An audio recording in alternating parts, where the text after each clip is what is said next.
بسم اللہ الرحمن الرحیم الصلاۃ والسلام علیک یا رسول اللہ وعلی آلک و اصحابک یا نور اللہ۔ درود پاک کا ایک مشاہدہ سماعت فرمائیے۔ نبی کریم صلی اللہ علیہ وسلم نے بیٹا کہہ کر پکارا۔ میں شام عصر کی نماز کے بعد درود شریف کی کتاب لکھ رہا تھا تو نیند غالب آ گئی، مجھے نیند آ گئی اور اس قدر شدید نیند تھی کہ بیٹھنا محال ہو گیا۔ کتاب بند کر کے سونے کے لیے لیٹ گیا۔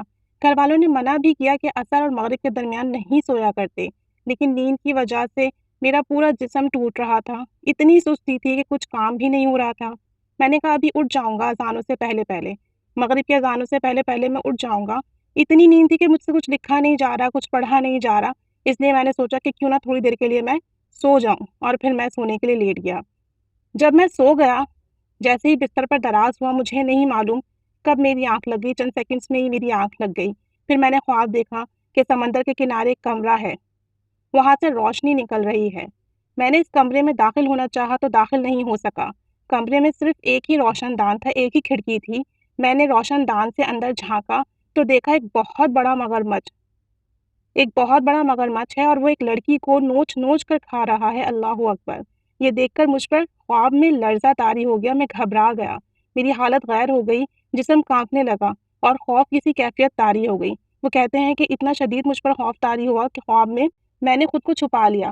خواب میں ہی کسی جگہ پر انہوں نے خود کو چھپا لیا، غالباً وہاں کوئی چیز پڑی ہوئی تھی اور اس چیز کے اندر انہوں نے خود کو چھپا لیا جو وہاں کافی تعداد میں تھی، اور دل ہی دل میں یہ سوچنے لگا کہ جب تک اس مگرمچھ کے باقی کے ساتھی آ کر اسے اپنے ساتھ نہیں لے جاتے تب تک یہاں سے باہر نہیں نکلوں گا۔ تقریباً مجھے نبی کریم صلی اللہ علیہ وآلہ وسلم کی آواز سنائی دی، یعنی کہ جب انہوں نے یہ سوچا کہ جب مگرمچھ کے ساتھی آئیں گے اور یہ مگرمچھ ان کے ساتھ چلا جائے گا، اس کے بعد ہی باہر نکلوں گا، ادروائز نہیں نکلوں گا، تو اس وقت نبی کریم صلی اللہ علیہ وآلہ وسلم کی مجھے آواز سنائی دی، اور نبی پاک صلی اللہ علیہ وآلہ وسلم نے کہا کہ درود شریف پڑھو، صلی اللہ علی محمد النبی الامی، یہ درود شریف پڑھو۔ تو کہتے ہیں کہ میں نے عرض کیا یا رسول اللہ صلی اللہ علیہ وآلہ وسلم، مجھے اس سے ڈر لگ رہا ہے۔ آپ صلی اللہ علیہ وسلم نے فرمایا، اے میرے بیٹے، اس سے ڈرو مت، یہ تیرا کچھ نہیں بگاڑ سکتا۔ یہ سن کر میری آنکھ کھل گئی، پھر دیر تک یہ آواز میرے کانوں میں رس کھولتی رہی، اے میرے بیٹے۔ آپ سوچیں نا، کتنی بڑی بات ہے، کتنے پیارے الفاظ ہیں۔ ہمارے والدین بھی اگر ہمیں اے میری بیٹی کہہ کر پکاریں تو دل خوش ہو جاتا ہے، تو سوچیں کہ وہ امت کے والی، وہ غم خواروں کے سردار، وہ نبی رحمت، اللہ کے محبوب، جب آپ کو یہ کہہ کر پکاریں اے میرے بیٹے، تو کتنا لطف آیا ہوگا، کتنا دل خوش ہوا ہوگا، کیسی فیلنگز ہوں گی۔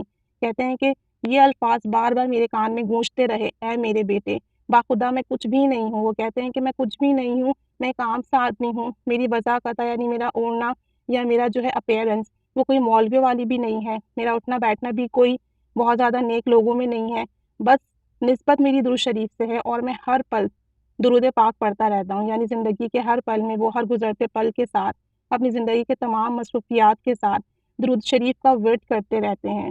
ان کا کہنا ہے کہ آج صبح ہی جب میں ایک سفر کے دوران درود شریف صلی اللہ علیہ محمد پڑھ رہا تھا تو دل سے دعائیں مانگ رہا تھا کہ یا اللہ عز و جل درود شریف کے اس رستے پر مجھے قبول فرما لے۔ میرے اعمال تو ایسے نہیں ہیں کہ جنت کا حقدار ٹھہروں، البتہ اگر تو مجھے بخش دے تو تیرے حبیب خوش ہو جائیں گے صلی اللہ علیہ وسلم، کیونکہ میں بھی ان کا ایک ادنیٰ سا امتی ہوں، اور اگر میں سزاوار ٹھہرا، مجھے سزا ہوئی، تو آپ صلی اللہ علیہ وآلہ وسلم کو رنج ہوگا، دکھ ہوگا، کیونکہ میں آپ صلی اللہ علیہ وآلہ وسلم کا ایک ادنیٰ سا امتی ہوں، لہٰذا تو مجھے بخش دے۔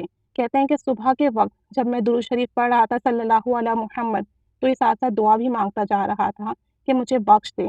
بس دوران سفر توجہ سے زبان پر درود شریف جاری تھا اور دل میں یہ دعائیں بھی جاری تھیں۔ اب شام میں خواب میں نبی پاک صلی اللہ علیہ وآلہ وسلم کی مبارک زبان سے سنا کہ اے میرے بیٹے، یہی فکرہ میرے لیے دولت دو جہاں ہے، یہی الفاظ میرا کل سرمایہ ہے۔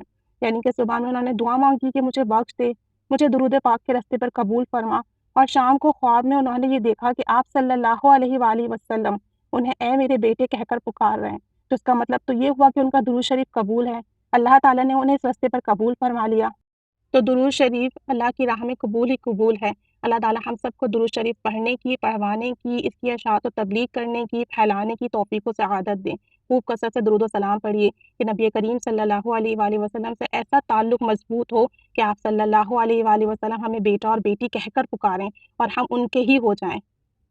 اللہ عز و جل ہمارا پڑھنا، درود پاک پھیلانا، درود پاک کی تبلیغ کرنا قبول و مقبول فرمائے، درود پاک کے راستے پر ہمیں قبول و مقبول فرمائے اور ہماری تمام جائز دعائیں مراد حاجات پوری فرمائے، آپ صلی اللہ علیہ وآلہ وسلم کی قربت اور محبت نصیب فرمائے، آمین بجاہ النبی الامین صلی اللہ علیہ محمد صلی اللہ علیہ وآلہ وسلم۔